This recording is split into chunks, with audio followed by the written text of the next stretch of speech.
Oh, hey YouTube, D-Doc here. Well, it's Sunday, March 18th, 2018. Hope you all made it through St. Patty's Day.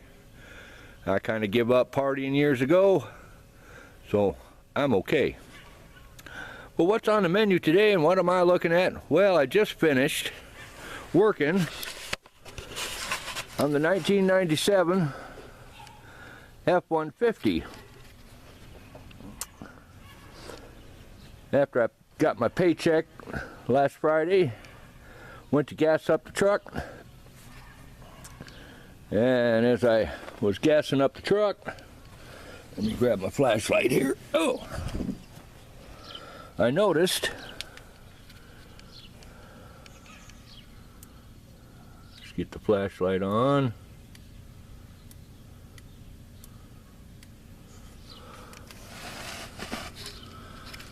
That one of the straps that hold the gas tank up inside the frame had broken.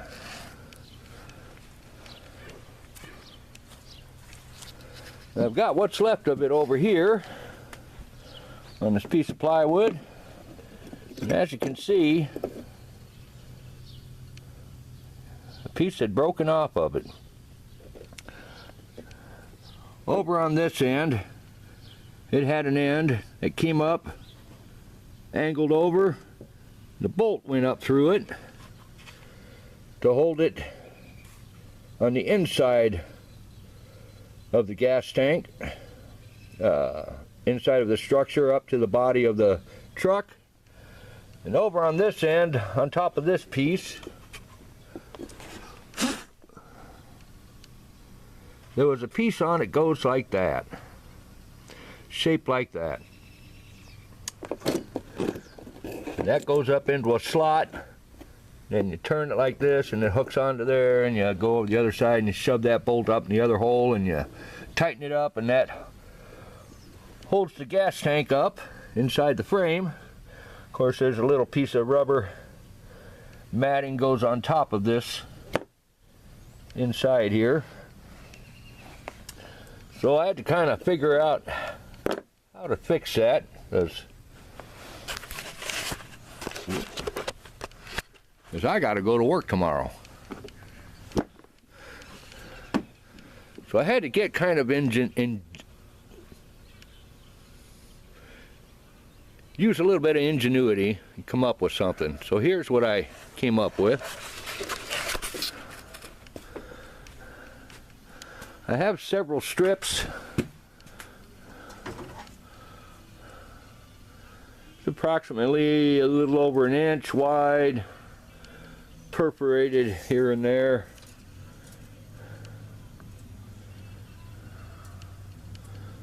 Oh, maybe an 1/8 inch thick. And what this is, it's about a 10-foot strip, and this is called termination bar. And just about only masons know what this is for. But I had a couple of pieces of this sitting inside the garage here. And it's made out of aluminum. It does have some flex to it, so before I chopped that whole thing apart, took the ends off, I bent a piece of this roughly into that shape.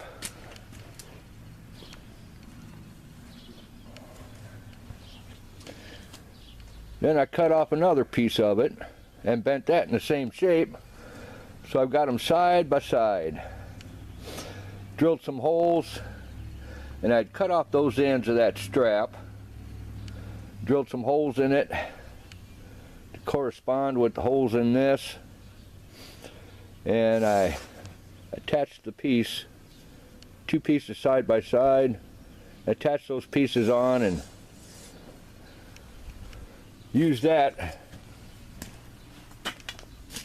to put back in there. I needed some bolts, so I took an old battery cable terminal end, and this is an old one.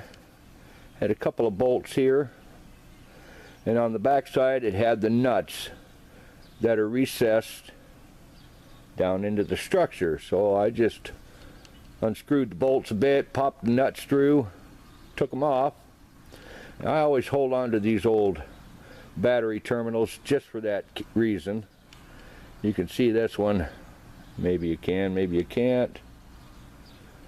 Got a little rip right here. It was about ready to break, so I had replaced it. But I used this here grinder with the thin cut-off blade on it to cut the pieces off of this and to cut the ends off of that strap.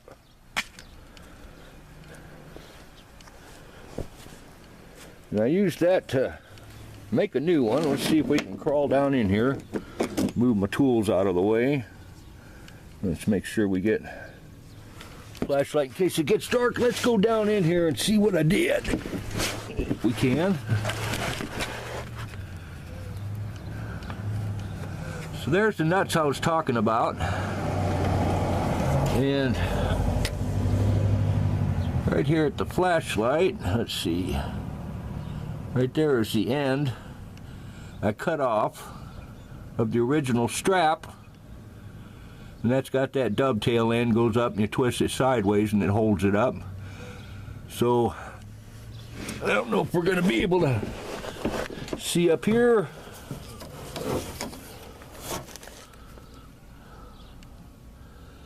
Hopefully you can see where I bolted those three pieces together to make this end work. This goes underneath two straps.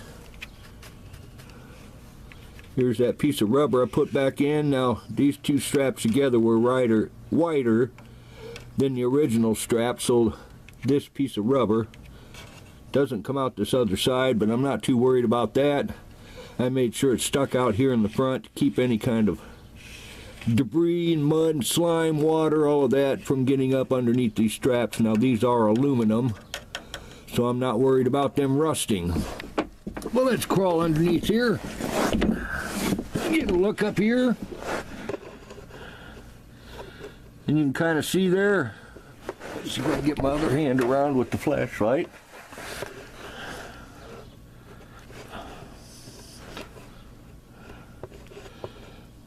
Where I put that angle piece with the bolt and then bolted it on. It's quite a long piece. It's about 6 inches long, but there was no need to double bolt it. Put it up in there, got this all back together, push it up here, and by golly, it's holding the gas tank. There's no give to it. Now we're going to slither on out of here.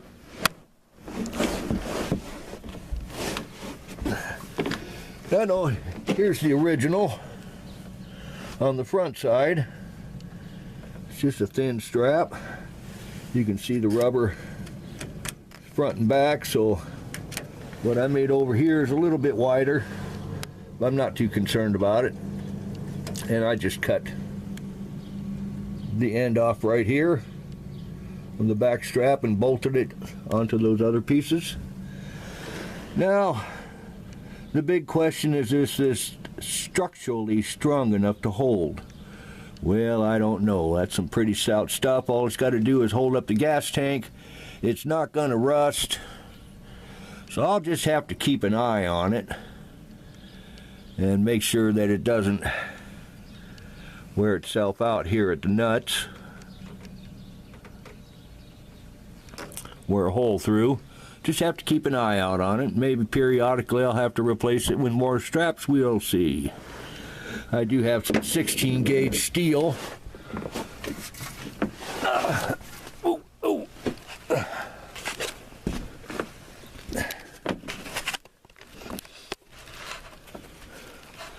I do have some 16 gauge sheet steel in the garage left over from a project years ago.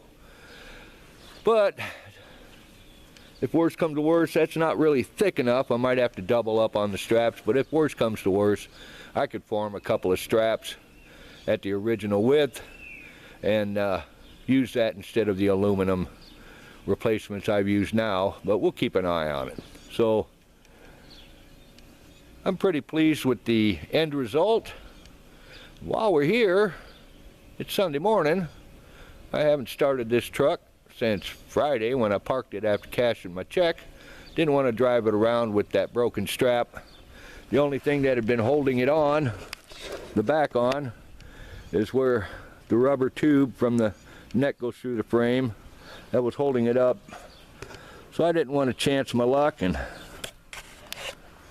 have it fall while I was going down the road. By the way, whenever you're jacked up the vehicle, and all I did was use a 4x4 block of wood, and I had originally used another jack. I used this red one to hold up the back end of the gas tank when I took the strap off, but thought I'd show you what I did, so I put the big one inside and used this one to jack up the underneath so I could wiggle my way through. And whenever you jack up a vehicle and have to work underneath it, be sure you put some proper blockage either in front or behind the wheel, depending on how it's sitting on a slope. Now it's sloped so it runs downhill towards the back tire, so if anything happens it wants to roll that way.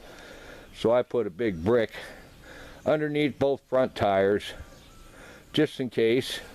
I never did get the back wheels off the ground, and if you ever do lifting up to get the back wheels off the ground, well, that's what holds it in park and holds the vehicle stationary, and it's gonna roll. And that's not a pleasant thing to do, to have your vehicle roll over you when you're underneath it. So if you ever got to work underneath the vehicle, be sure that you're blocked appropriately, jacked up appropriately. Don't do any excess wiggling of the vehicle underneath. Just be careful. But while we're here, let's do a cold start. Have to fish the keys out of my pocket.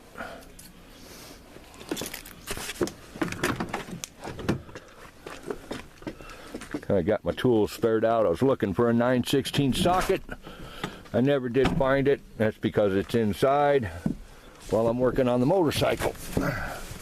So let's do a cold start of the 97 F-150.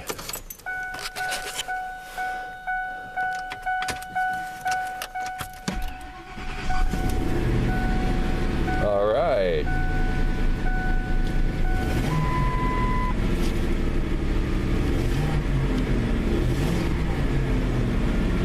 Sounds good. Well, that's that.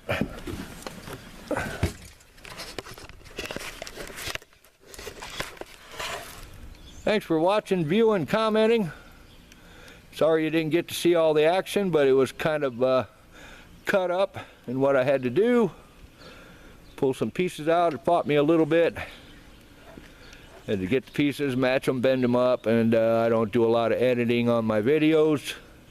And I could push the pause button and pause the camera, but there was quite a little bit of time in between the action shots, so I just waited till later on after I was done and showed you what I did. Well, thanks for watching, commenting. D-Doc here. We'll see you next time.